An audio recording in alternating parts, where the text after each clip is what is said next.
أعوذ بالله من الشيطان الرجيم.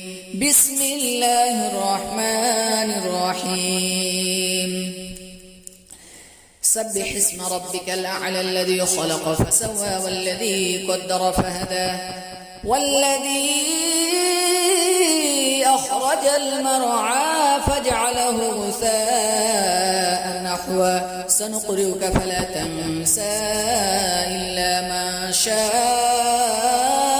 الله إنه يعلم الجهر وما يخفى ونيسرك لليسرى فذكر إن نفعت الذكرى سيذكر من يخشى ويتجنبها الأشقى الذي يصلى النار الكبرى ثم لا يموت فيها ولا يحيا قد أفلح من تزكى وذكر اسم ربه فصلى بل تؤثرون الحياة الدنيا والآخرة خير وأبقى إن هذا لفي الصحف الأولى صحف إبراهيم وموسى.